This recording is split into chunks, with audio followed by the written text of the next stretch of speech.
हमारे बिहार में एक कहावत है कि दूध का जला छाछ भी फूंक फूंक कर पीता है।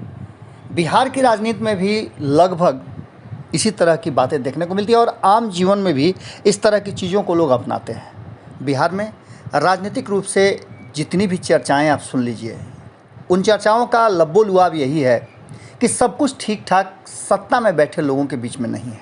हालांकि विपक्ष में बहुत कुछ हो जाए तो उससे बहुत बड़ा फ़ायदा राज्य को नहीं होता है, लेकिन सत्ता में बैठे लोगों के बीच में अगर खटपट हो, अनबन हो और सरकार गिरने की स्थिति हो तो निश्चित रूप से कई तरह की बातें सामने आती हैं और राज्य का नुकसान भी होता है, आम जनता का नुकसान होता है। इन सारी बातों की चर्चाएं तब से ही शुरू है जब से 2020 का चुनाव परिणाम बाहर आए हैं। चुनाव परिणाम के बाद से लगातार भारतीय जनता पार्टी और नीतीश कुमार के संबंधों को लेकर के अलग अलग तरह से व्याख्या हो रही है। हालांकि सत्ता में बैठे दोनों ही दल, या कहा जाए तो जो भी दल शामिल थे और अब हैं, वो सभी इनकार करते रहे हैं कि ऐसा कुछ भी नहीं है। मुकेश सहनी जो कि दावा किया करते थे कि यह सरकार 5 साल चलेगी और किसी तरह का कोई समस्या नहीं है, आज वो सरकार से भी बाहर हैं और एनडीए से भी बाहर हैं। अब इससे अंदाज़ा आप लगा सकते हैं कि सियासत में जो बातें कही जाती हैं उस पर कितना भरोसा करना चाहिए, कितना सच्चाई है, क्या होगा, ये अनुमान लगाना बड़ा मुश्किल होता है। इन्हीं बातों को लेकर के जो वर्तमान भारतीय जनता पार्टी और जदयू के बीच में तल्खियाँ बढ़ी हैं वो साफ साफ नज़र आती हैं। हमने कई नेताओं से बातचीत किया था दोनों ही खेमे से। उसके बाद हमने कोशिश किया था कि हिंदुस्तानी अवाम पार्टी से भी बात कर लें। पलायन को लेकर के जो बातें दानिश रिजवान ने कही वो आपने सुनी और कई लोगों के रिएक्शन भी आए हैं। पलायन बिहार का दुर्भाग्य बन गया है, लेकिन नेता ये कहते हैं कि लोग स्वेच्छा से पलायन करते हैं, तो फिर इन नेताओं के परिवार के लोग, बाकी लोग क्यों नहीं करते हैं? ये आम जनता का सवाल है। लेकिन इन सवालों से जो सवाल उत्पन्न होते हैं उनमें आज भोरे भोर में जो बात हम आपसे कहने जा रहे हैं उसमें नीतीश मांझी दोनों को साइड कर बड़े प्रोग्राम की तैयारी में भाजपा है और ये सुगबुगाहट पहले से देखी जा रही थी। ऐसा लग रहा था कि भारतीय जनता पार्टी बिहार में अब अपने दम पर बहुत कुछ करने के लिए तैयारी कर रही है, जिसकी कुछ चीज़ें देखने को मिली।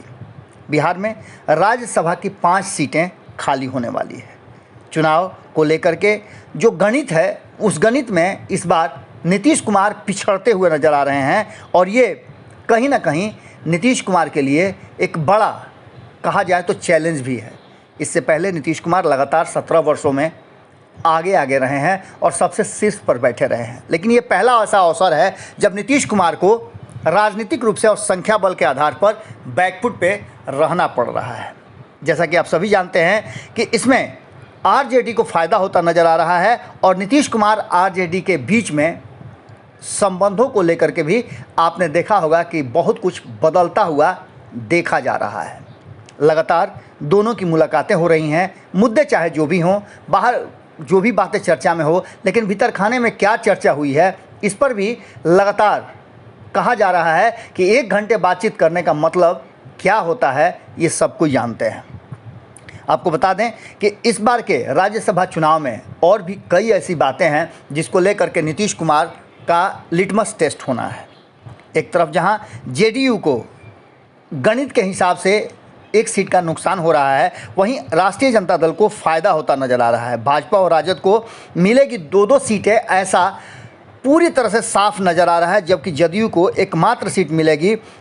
आखिरकार इन सारी चीज़ों के पीछे वो विधायकों का संख्या बल है जिसके आधार पर वोटों का गणित बनता है।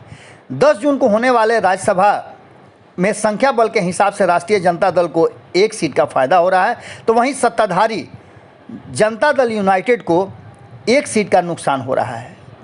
भारतीय जनता पार्टी अपनी दोनों सीटें बरकरार रखेंगी, ऐसा बिल्कुल स्पष्ट है। 5 सीटें खाली हो रही हैं, जिसमें जुलाई में बिहार की 5 सीटों में एक केंद्रीय मंत्री हैं जो कि जदयू के वरिष्ठ नेता हैं आरसीपी सिंह, उनको लेकर के भी कई तरह की बातें हो रही हैं और उनका भी कार्यकाल समाप्त हो रहा है। इसके अलावा भाजपा के 2 गोपाल नारायण सिंह और सतीश चंद्र दुबे भी अपना कार्यकाल पूरा करने वाले हैं। वहीं राजद की मीसा भारती की सीट भी 7 जुलाई को खाली हो जाएगी। इसके अतिरिक्त 1 सीट शरद यादव की है जो जदयू कोटे से राज्यसभा पहुंचने वाले थे। ये आपको पता है कि शरद यादव को लेकर के किस तरह की पैरवी किया था। जीतन राम मांझी ने दिल्ली में गए थे, शरद यादव से मिले थे और लालू प्रसाद और तेजस्वी यादव से आग्रह किए थे कि शरद यादव को राज्यसभा भेजा जाए। अब ये गणित आपको समझ में आने लगा होगा। एक तरफ जहां सत्ता में रह करके अपने ही साथी दल से अलग स्ट्रेटजी बना करके और विपक्ष से लगातार आग्रह करके ये पूरी तैयारी की जा रही है, वहीं भारतीय जनता पार्टी भी अब इन तैयारियों को देख करके अपना स्टैंड बदल चुकी है। आपको पता है कि बिहार में बहुत कुछ बदला है।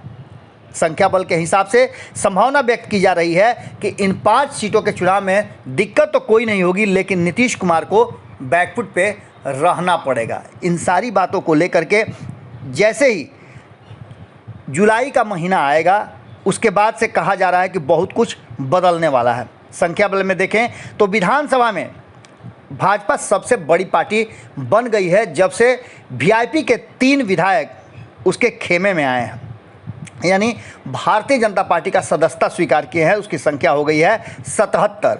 वहीं 75 सीटों वाली राष्ट्रीय जनता दल अब 76 सीटों वाली हो गई है। बोचहा में उसने 1 सीट अपने खाते में ले लिया है। 45 विधायकों के साथ तीसरे नंबर की पार्टी हिंदुस्तानी आवाम पार्टी है। वहीं अगर बात करें तो हिंदुस्तानी आवाम मोर्चा 4 विधायकों वाली पार्टी है और इसका समर्थन नीतीश कुमार को प्राप्त है, लेकिन इससे कोई असर और अंतर नहीं पड़ने वाला है। इन सीटों पर 10 जून को चुनाव होना है और कहा जा रहा है कि इस चुनाव के बाद बिहार की राजनीति में बहुत कुछ बदलेगा।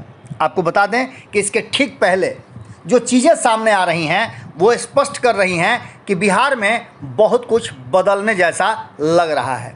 लगातार आपने देखा होगा कि भारतीय जनता पार्टी कहीं ना कहीं चीज़ों को अपने हिसाब से देख और समझ रही है।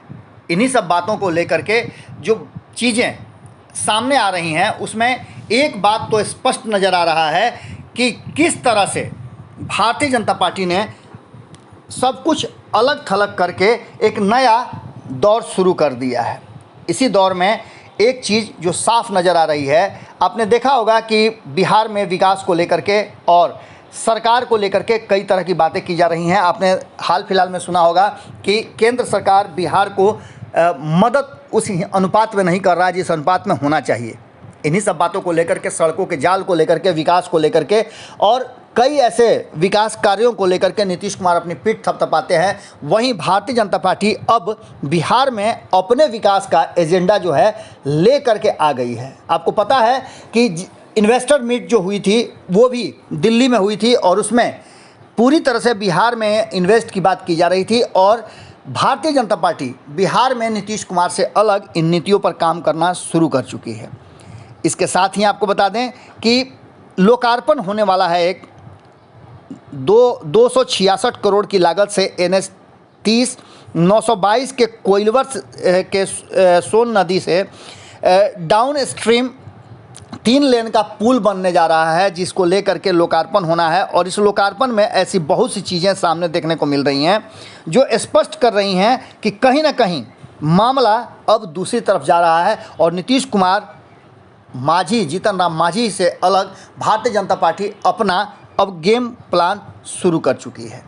आपको बता दें कि इस अवसर पर आज ही 14 मई को दोपहर 1 बजे कार्यक्रम होना है कोइलवर, जो कि भोजपुर जिला के में है।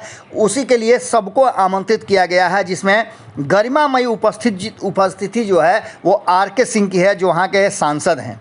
इसके साथ ही डॉक्टर VK सिंह को इसमें बुलाया गया है। अश्विनी कुमार चौबे इसमें शामिल हैं, जो कि बक्सर के सांसद हैं। इसके साथ ही उप मुख्यमंत्री तारकिशोर प्रसाद यहाँ रहेंगे। श्रीमती रेणु देवी की भी उपस्थिति रहेगी। अवधेश नारायण सिंह जो कार्यकारी सभापति हैं विधान परिषद के, वो रहेंगे। नितिन नवीन जो मंत्री हैं पथ निर्माण विभाग के, उनको इसमें रहने के लिए आमंत्रित किया गया है। उनके नाम की भी इसमें चर्चा की गई है इस आमंत्रण पत्र में। वहीं अमरेंद्र प्रताप सिंह जो कृषि मंत्री हैं और भाजपा के नेता हैं, उनकी भी इसमें उपस्थिति रहेगी। रामकृपाल यादव जो कि पाटलिपुत्रा से सांसद हैं, उनकी भी उपस्थिति रहेगी। राघवेंद्र प्रताप सिंह जो कि विधानसभा के सदस्य हैं, उनकी भी उपस्थिति रहेगी। श्रीमती किरण देवी विधानसभा की सदस्य नहीं हैं वो भी रहेंगी। और भाई वीरेंद्र, जो कि ये चौंकाने वाला भी है कि भाई वीरेंद्र जो सदस्य हैं बिहार विधानसभा के और राष्ट्रीय जनता दल के राष्ट्रीय प्रवक्ता हैं, उनको भी आमंत्रण दिया गया है। लेकिन इस पूरे आमंत्रण पत्र में आपने एक भी जनता दल यूनाइटेड या हिंदुस्तानी अवाम पार्टी के किसी नेता का नाम नहीं देखा होगा। इसका सीधा सा मतलब है कि भारतीय जनता पार्टी अब अपने हिसाब से अपना कार्यक्रम और अपनी तैयारियां शुरू कर चुकी है। देखने वाली बात होगी कि इस कार्यक्रम के बाद क्या कुछ निकल करके सामने आता है और भारतीय जनता पार्टी द्वारा इस तरह से नज़रअंदाज और साइड किए जाने के बाद नीतीश कुमार और जीतन राम मांझी की तरफ से क्या बयान आता है। ये इस बात की तरफ इशारा कर रहा है कि बिहार में बड़े राजनीतिक परिवर्तन की हलचल सुगबुगाहट भीतर ही भीतर चल रही है। आज के भोरे भोर में हम आपसे यहीं विदा लेंगे। बाकी की खबरों के लिए आप जुड़े रहिएगा भारत लाइव के साथ। बहुत बहुत धन्यवाद। नमस्कार। अगर ये वीडियो पसंद आई और वह बिहार के राजनीति और बिहारियत से सरोकार रखेनी तो सब्सक्राइब बटन दबा के चैनल के सब्सक्राइब कर ली। ओजे एगो घंटी बा, ओकरा बटन दबा देला से कुल सटीक और मारक खबर रुआ मुफ्त में मिल जाई। अगर रुआ पत्रकारिता के हमनी के नया प्रयोग में सहयोग कर चाहतानी तो ज्वाइन बटन दबा दी। पेटीएम नंबर नोट कर ली 9386816700। धन्यवाद।